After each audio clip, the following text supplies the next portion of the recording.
à toi Globetrotter et bienvenue ici à la case des Globetrotters, la case de documentation pour toi routard. Je reçois ce soir Marine et Laurent qui reviennent d'un tour du monde. Ils sont à peine rentrés, ça fait 15 jours que vous venez d'arriver, c'est pour ça qu'ils sont encore dans leur voyage. Les pauvres, ils vont nous expliquer déjà le retour, comment ça se passe, de savoir quel a été le projet de ce voyage et pourquoi vous êtes partis là-bas. Alors le pourquoi on est parti, il y a une petite légende sur le sujet. Marine était en stage dans un cabinet d'avocats féroce à Neuilly-sur-Seine. Elle en avait plus que marre de les croiser tous les jours. On veut des noms. Un soir, elle rentre, elle me dit « J'en ai plus que marre. Maintenant, tu poses un congé sabbatique et on va autour du monde. » Moi, j'ai dit « Écoute, prends un verre de vin, assieds-toi, je te prépare à manger, va te coucher. Ça ira mieux demain. » Vous étiez des voyageurs avant ou tu lui as proposé ça comme ça? Oh, comme ça. Enfin, moi, j'avais voyagé de mon côté, mais en Europe, et on n'avait pas forcément voyagé autour du monde, dans des pays genre l'Afrique ou l'Asie. Et c'était la première fois tous les deux qu'on partait aussi loin et aussi longtemps. D'accord. Donc en fait, on va dire c'est presque sur un coup de tête. Il y avait peut-être une volonté de vouloir partir, de voyager, un ras-le-bol de beaucoup de choses. C'était vraiment tout ça qui était mixé. Au départ, oui. Et après, on a créé un projet autour de ça, de voyager le long de 9 grands fleuves autour du monde, pour parler de la relation entre les hommes et les fleuves. Alors ça c'est atypique, c'est beaucoup de personnes qui partent comme ça faire un voyage au long cours, ce qu'on appelle donc des tours du monde, ont tous un projet bien majeur et le vôtre, c'était suivre le long des 9 grands fleuves du monde. Comment ça se passe? Comment on s'organise pour pouvoir gérer son itinéraire à travers les fleuves? Alors tout d'abord, on a fait une liste des fleuves qui nous intéressaient. On a dû en éliminer pas mal pour arriver à une liste qui semblait faisable en 11 mois. Et ensuite, Marine a réalisé un très très gros travail de recherche documentaire pendant quasiment un an. Elle a écrit des brochures sur chacun de ces fleuves qui présentent l'histoire, la situation géopolitique, la biodiversité, la pollution, etc. Ces brochures sont téléchargeables sur notre site. Et ça nous a permis d'identifier des sujets que l'on souhaitait aborder ou des thématiques ou des endroits que l'on aimerait voir. Donc la grande thématique, c'était les fleuves, c'était une idée de ta part. D'accord. Pourquoi donc J'ai toujours été intéressée par l'eau, je travaille dans le domaine de l'environnement, j'ai fait des stages dans le domaine de l'eau, donc ça m'a toujours intéressée. Et c'est pour ça j'ai eu l'idée des fleuves et ça a plu à Laurent qui travaille aussi dans l'hydraulique. Donc on s'est retrouvés autour de ça. Et quand même, les fleuves, on est d'abord parti en Russie, le long de la Volga. Alors si on a cité les fleuves, alors dans un premier temps c'était celui de la Volga. Voilà, ensuite l'Okavango, alors c'est peut-être pas très connu, c'est Namibie, Botswana. Ensuite le Nil bleu en Éthiopie, le Gange, le Mekong, le Yangtze, le Mississippi, le Colorado et l'Amazone.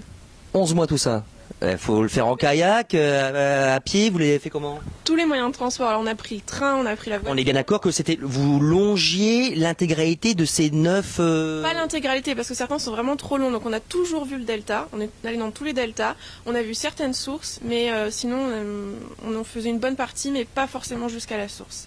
Le but du jeu, c'était vraiment de suivre quand même ces fleuves et de rencontrer des gens. Donc le projet a été animé comment? Alors on a pris des contacts à travers tous les pays, d'ONG, d'institutionnels, de scientifiques, enfin vraiment dans tous les domaines, et on a interviewé plus d'une centaine de personnes qui travaillent sur les fleuves. Et ensuite, avec ces interviews, on aimerait faire beaucoup de choses et notamment écrire des reportages sur chaque fleuve qu'on aimerait faire publier. Alors comment ça se prépare, ça se budgétise un voyage comme ça? Est-ce que on va dire que lorsqu'on fait un tour du monde classique, avec son sac à dos, il y en a qui vont aller sur des budgets un peu conséquents. En moyenne, normalement, on est sur du 30-35 € en fonction des pays par personne et par jour. Est-ce que suivre des fleuves comme celle-ci, notamment en Russie, est-ce que là les budgets sont beaucoup plus conséquents ou pas? La Russie, justement, a été une surprise puisqu'on a dépensé moins que prévu.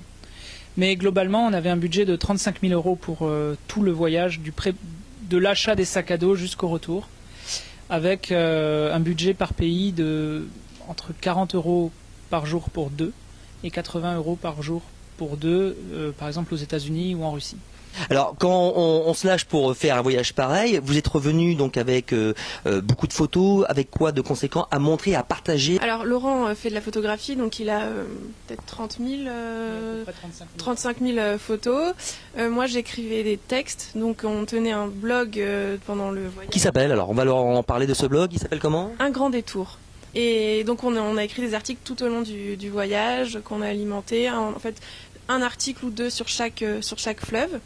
Et donc après aussi, quand on revient, on a des expositions prévues.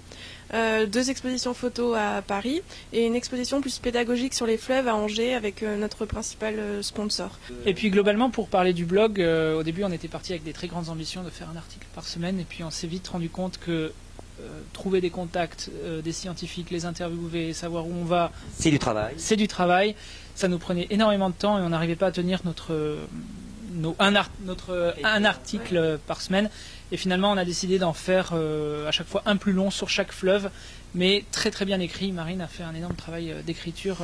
Alors, aucune galère quand on longe les fleuves? Est-ce que c'est la même population qu'on peut rencontrer dans la toundra, dans les plaines, dans les montagnes, ou au contraire, les gens qui vivent le long des fleuves, on peut plus communiquer facilement avec eux? Qu'est-ce qu'on peut nous arriver? Non, je vais la refaire. Est-ce que vraiment on peut avoir des gros problèmes ou pas, ou au contraire c'est safe dans tous les endroits des pays du monde que vous avez fait? Ça a été très safe, on n'a pas eu de problème particulier. Bon, après moi à la fin du voyage je me suis cassé les côtes, mais à part ça... Ce que j'adore, ça c'est c'était un voyage magnifique, très safe, mais j'ai quand même les côtes de péter, j'ai un souffle au cœur, j'ai du mal à parler. Donc c'est dû au voyage, c'est dû à quoi? C'était un petit accident? Oui, non, en fait c'était en Amazonie, on a fait du tree climbing, on est monté au... Du quoi? Tree climbing, en fait c'est de l'escalade comme vous, voilà, sur un arbre, et en fait la pression... Il y a les crocos qui sont en dessous, et la pression du baudrier m'a fêlé les côtes. Donc c'est voilà, mais là ça va mieux, hein, ça fait un petit moment et je suis guérie. On va parler des assurances maintenant. Mais globalement, quand tu voyages le long des fleuves et que tu as envie de prendre des photos, des fois il y a des choses qu'on ne doit pas prendre en photo officiellement. Donc on a eu quelques petites surprises, notamment en Russie, le garde avec sa Kalachnikov qui arrive devant nous parce qu'on prenait la photo d'un barrage.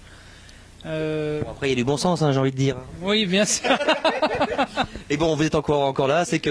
un peu classé aux États-Unis où on passe rapidement en voiture avec l'appareil photo dehors et puis on prend une rafale de photos puis on fait demi-tour 3 fois devant le truc pour être sûr d'avoir quelque chose de correct. C'est vrai que quand on part faire un tour du monde, on met son cerveau de côté quand même. Hein. On fait pas mal de choses qui c'est un petit peu...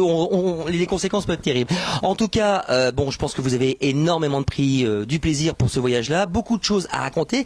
Ce qui m'intéresserait de savoir aussi, c'est la reprise, le retour. Parce que maintenant, une fois qu'on revient, faut retravailler. Est-ce que c'est compliqué de travailler? Je pense que toi, ça fait 2 jours que tu t'es remis.